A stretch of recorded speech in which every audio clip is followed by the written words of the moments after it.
तथागत बुद्ध एक बार एक नगर से गुजर रहे थे। रास्ते में उन्होंने एक बच्चे को देखा जो अपने घर के आंगन में खेल रहा था और उसकी मां कुछ काम कर रही थी। तभी उस बच्चे की मां ने एक बुद्ध को देखा और बुद्ध को प्रणाम किया और कहती है, आप रुकिए बुद्ध, मैं आपके लिए कुछ लेकर आती हूं, कृपया उसे स्वीकार करें। तथागत बुद्ध ने कहा था, मेरा पात्र भरा हुआ है, मैं उतना ही लेता हूं जितना मेरे पात्र में आता है, इसलिए आज मैं कुछ नहीं ले सकता। मैं कल फिर आऊंगा तो मुझे कल दे देना। बुद्ध ने उस बच्चे के सिर पर हाथ रखा और वहां से चले गए। अगले दिन बुद्ध फिर उस स्त्री के घर आए। स्त्री बुद्ध को देख बेहद खुश हो जाती है और उन्हें एक पात्र में चावल भर कर देती है। तथागत बुद्ध को स्वीकार कर लेती है। बुद्ध ने उस स्त्री को कुछ जड़ी बूटी दी और कहा, इसे चावल के बीच में दबाकर रख दें और अपने बच्चे को इसका रस निकालकर पिलाना। इस तरह वह स्वस्थ बना रही। स्त्री ने उस जड़ी बूटी को रख लिया और तथागत बुद्ध वहां से चले गए। 1 महीने बाद तथागत बुद्ध श्रावस्ती में संसार में व्याप्त प्राणियों की पीड़ा पर उपदेश दे रहे थे। तभी उस सभा में एक स्त्री अपने बच्चे को अपने गले से लगाए बुद्ध के पास पहुंची और बच्चे को बुद्ध के चरणों में रखकर बोली, हे बुद्ध, मौत क्या होती है, उसकी वेदना क्या होती है, ये आप मुझसे पूछो जो मैं एक विधवा हूं। मेरा पुत्र भी मुझे छोड़ छोड़कर चला गया, गुना रोता है, नाचता है। हे बुद्ध, क्या आपने मुझे नहीं पहचाना जाना? तथागत बुद्ध ने उस बच्चे को अपनी गोद में उठाकर उस स्त्री से कहा, तुम्हारा पुत्र बहुत ही सुंदर है, मैंने तुम्हें कुछ जड़ी बूटियां दी थी, क्या तुमने उसे नहीं पिलाया है? वह स्त्री बुद्ध के चरणों में गिरकर एक गोली, हे बुद्ध, मुझे माफ कर दें, वह जड़ी बूटियां मैंने फेंक दी हैं, मैं आप पर विश्वास नहीं कर पाई। मुझे लगा कहीं वह जड़ी बूटियां मेरे पुत्र को हानि न दे दे। गांव के कुछ लोग भी आपको पाखंडी और ढोंगी बताते हैं। बुद्ध ने उस स्त्री से कहा कि क्या मुझ पर तुम्हें विश्वास है? स्त्री बोली, हां बुद्ध, मैं मेरे बेटे को ठीक करने के लिए हर जगह गई थी। अब किसी ने मुझसे कहा कि आप बुद्ध के पास जाओ, वह सबकी समस्या को दूर करते हैं, मैं तुम्हारी समस्या को भी जरूर करेंगे। हे भूत, आप मेरे बेटे को कृपया जीवित कर दें। कहते हैं, बुद्ध ने स्त्री से कहा, जैसे जीवन सत्य है वैसे ही मृत्यु भी सत्य है, उसे स्वीकार करना चाहिए। स्त्री बोली, हे बुद्ध, आप मेरी वेदना नहीं समझ रहे हैं। मैं एक विधवा हूं, मेरे जीने का इकलौता सहारा मेरा पुत्र था, पर अब वह भी मुझे छोड़कर चला गया था। अब मैं किसके सहारे जीऊं? मुझे ज्ञान के बड़े उपदेश नहीं चाहिए, मुझे केवल मेरा पुत्र चाहिए, मेरा पुत्र चाहिए। क्या आप उसे जीवित नहीं कर सकते? क्या आप मुझ पर रहम नहीं करेंगे? तथागत बुद्ध बोले, ठीक है, मैं तुम्हारे बेटे को अवश्य जीवित कर दूंगा, लेकिन उसके लिए तुम्हें सबसे पहले मेरा एक काम करना होगा। तुम्हें जाकर किसी भी एक घर से एक मुट्ठी भर पीली सरसों के दाने लाने हैं। कोई स्त्री इतनी खुश होकर बोली, ठीक है, बुद्ध अभी लेकर आती है। बुद्ध ने कहा, रुको, तुम्हें ये सरसों के दाने किसी ऐसे घर से लाने हैं जहां पर कभी भी किसी की भी मृत्यु ना हुई होगी। वह स्त्री खुश होकर अपने आंसू पोंछकर बोलती है, हे बुद्ध, मैं अभी लेकर आती हूं।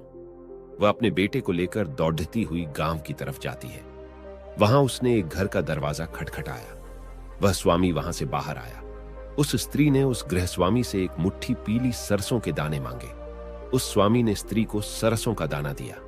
वह खुशी खुशी दाना लेकर घर जा रही थी कि तभी उसे याद आया कि बुद्ध ने ऐसे घर से दाने लाने के लिए कहा था जहां कभी भी किसी की भी मृत्यु नहीं हुई हो।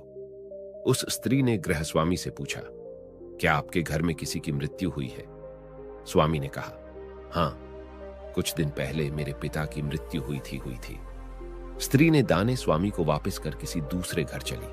वे चली गई। वहां जाकर उसने एक आदमी से सरसों के दाने मांगे और पूछा कि क्या तुम्हारे घर में किसी की मृत्यु हुई है? आदमी ने कहा कि हां, आज से 10 साल पहले मेरा पूरा परिवार बाढ़ में बह गया है। केवल मैं अकेले जीवित रह गया और मैं अब अकेले अपनी जिंदगी का बोझ ढो रहा हूं। वह स्त्री वहां से अब दूसरे घर चली गई और वहां का दरवाजा खटखटाया। उसमें से एक विधवा स्त्री निकल कर आई। स्त्री की आंखें उसे देख भर आई। उसे लगने लगा था कि अब उसका बेटा उसे नहीं मिलेगा, लेकिन फिर भी उसने कोशिश जारी रखी, हार नहीं मानी। वह पूरे दिन सुबह से शाम तक पूरे घर में घूमती रही। लेकिन उसे कोई भी एक ऐसा घर नहीं मिला जहां कभी भी किसी की मृत्यु ना हुई हो। वह स्त्री बहुत रोने लगी। रोते रोते अपने बेटे को गले से लगाकर वह बुद्ध की तरफ जा रही थी। तभी उसे रास्ते में एक शमशान घाट दिखा। उसने वहां जाकर अपने बेटे के लिए एक गड्ढा खोदना शुरू कर दिया। वह खड्डा खोद दी जाती और रोती जाती। उसके बाद उसने काफी देर तक अपने बेटे को निहारा और उसका माथा चूमने लगी। वह बेहद रो रही थी। उसने फिर उसी गड्ढे में अपने बेटे को दबा दिया और अपने आंसू पोंछकर तथागत बुद्ध के पास आ गई। बुद्ध वही उस सभा में स्त्री का इंतजार कर रहे थे। वह बुद्ध के चरणों में गिरकर रोने लगी। उसके आंसू रुकने का नाम ही नहीं ले रहे थे। वह बस रोती जा रही थी और वह कुछ नहीं बोल पाई। तथागत बुद्ध ने कहा, जिससे जीवन मिला है उसे मृत्यु भी अवश्य मिलेगी।